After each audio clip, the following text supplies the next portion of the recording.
అది అమ్మా ఏంటి స్పెషల్? ఆకలేస్తుందమ్మా.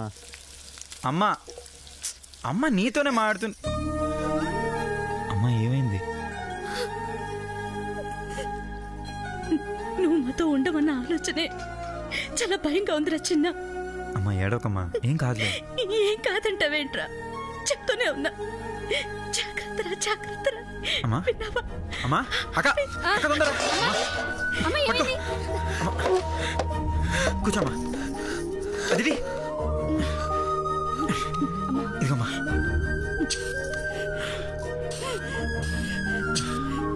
రే అమ్మను బతకనివ్వవారా నువ్వు చేసే ఒక్కొక్క తప్పు వల్ల అమ్మ ఆయుష్ ఒక్కొక్క సంవత్సరం తగ్గిపోతుందిరా. అయినా ఊళ్ళో వాళ్ళ గొడవలు నీకెందుకురా? ఛీ, ఏ రోజు చెప్పిన మాట విన్నావు గనక. అమ్మా నీ ఆరోగ్యం ముఖ్యం అమ్మా. నువ్వు ఇలా టెన్షన్ పడితే ఎలా చెప్పు? ఇప్పుడేంటి, నేను ఒక తప్పు చేస్తేనే మీ అందరికీ దూరం అయ్యేది. 100 నీ నెంబర్కి నేను దూరంగా ఉంటానమ్మా. సరేనా? ఉట్టమ్మా, ప్రామిస్ అంటున్నాగా. స్మైల్.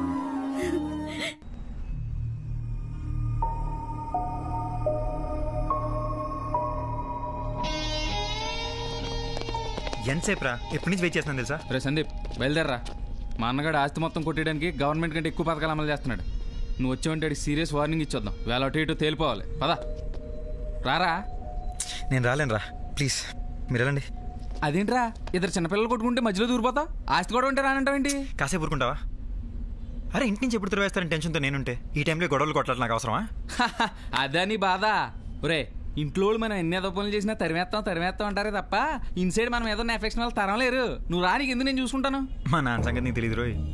నాకు బాబాయ్ ఉండేవాడు, బ్యాచులర్ బాబాయ్, పేరు సుబ్రహ్మణ్యం. వస్తాను రా.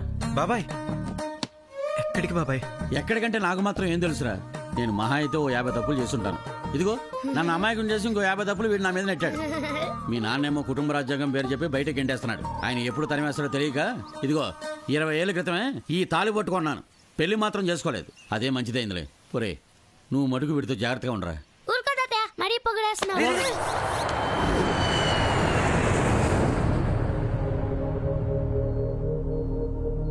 మీ నాన్న మామూలుడు కాదురా బాబు. నువ్వు కొంచెం నోరు మొత్తా. రే తరిమితే తరివేనిరా. ఎలాగో కొన్ని రోజులు నా ఆస్తి నాకు వచ్చేస్తుంది. అప్పుడు నువ్వు కూడా నాతో పాటు ఉండొచ్చు. ఆస్తే మన చేతిలో ఉన్నప్పుడు ఈ బంధుత్వాలు ఆత్మీయతలు ఇవన్నీ ఎందుకురా? రే ఒక్క విషయం గుర్తుంచుకోరా, ఎన్ని ఆస్తులున్నా నీకంటూ ఎవరూ లేకపోవడమే అసలైన పేదరికం.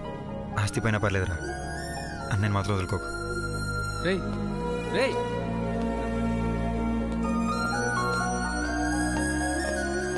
ఆ ఒక్క తప్పు చేయకుండా ఈ నా 7 కొండల వాడే కాపాడాలి.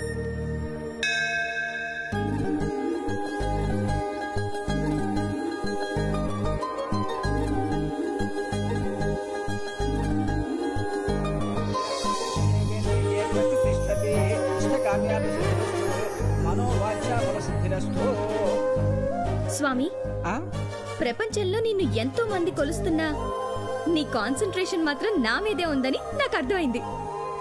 అలా అడగడం ఆలస్యం, ఇలా చేసి పెట్టేస్తావు. నీ వల్ల నా జీవితంలో 3 మిరాకిల్స్ జరిగాయి.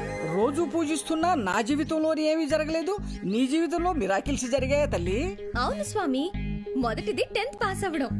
ఒక అమ్మాయికి 10th పాస్ అవటం కూడా కష్టమా? అదే, అమ్మాయిగా పుట్టడం ఆలస్యం. ప్రతి ఒక్కరూ స్టేట్ ర్యాంకర్ అనే ఎక్స్పెక్టేషన్స్ లో ఉంటారు. నాలాంటి మొద్దులు కూడా ఉంటారని వాళ్ళకి తెలీదు. తెలిసినా ఒప్పుకోరు. ఆ ఎక్స్పెక్టేషన్స్ రీచ్ అవ్వడానికి పాపం అమ్మాయిలు పగలు రాత్రి అని కూడా చూడకుండా తెగ చదివేస్తున్నారు. నాకు చిన్నప్పుడే నా ఇంటెలిజెన్స్ గురించి అర్థమైంది. ఈ చదువులు ఇవన్నీ నాకు వర్కౌట్ అవ్వవని. అందుకే నా కెరియర్ బాధ్యత ఆయన మీద వేశా. ఆయనేం చేశాడు తల్లి? ఫస్ట్ మిరాకిల్ 10th పాస్ చేయించు స్వామి, 50 కొబ్బరికాయలు కొడతానని మొక్కుకున్నా. ఫస్ట్ క్లాస్ లో పాస్ చేయించాడు. యాజ్ ఎ ప్రామిస్ కొబ్బరికాయలు కొట్టాను. సెకండ్ మిరాకిల్ ఇంటర్ పాస్ చేయించు స్వామి, 10 మంది నీ భక్తుల్ని ఇంటికి తీసుకొచ్చి భోజనాలు పెడతానని మొక్కుకున్నా. ఇమ్మీడియట్ గా చేశాడు. ఇంకా థర్డ్ మిరాకిల్, ఏదైనా మంచి కంపెనీలో జాబ్ చూడు స్వామి, తిరుపతికి వచ్చి నా ఫస్ట్ సాలరీ నీ హుండీలో వేస్తానని మొక్కుకున్నా. ఇది కూడా చేశాడు. ఇక నేను తిరుపతి వెళ్లి నా సాలరీ హుండీలో వేయడమే మిగిలింది. తిరుపతికి టికెట్ కూడా బుక్ చేశా. ఇదిగోండి బాబా మీ టికెట్. ఏం టికెట్ రా? అన్నగారి పెళ్లి తిరుపతిలో కదండి, దాని తాలూకా టికెట్ అండి. నా టికెట్ మాత్రం సెపరేట్గా ఉందేంటి? రిజర్వేషన్ చేద్దామని రైల్వే స్టేషన్కి వెళ్ళానండి. అక్కడ అందరికీ ఒక బోగిలో, మీకు మాత్రం వేరే బోగిలో వచ్చిందండి బెర్త్. కారణాలు తెలియగానే మీకు మాత్రం మంచి జరిగిందండి. అయ్య బాబాయ్ ఏమని జరిగిందండి? మీ ఫ్యాన్సీ నెంబర్ తెలుసుగా 99. మిగిలిన ఆ ఒక్క తప్పు ట్రైన్లో చేశారనుకోండి, పెద్ద ఆయన మిమ్మల్ని రన్నింగ్ ట్రైన్ నుంచి బయటికి తోసేస్తారు. అయ్య బాబాయ్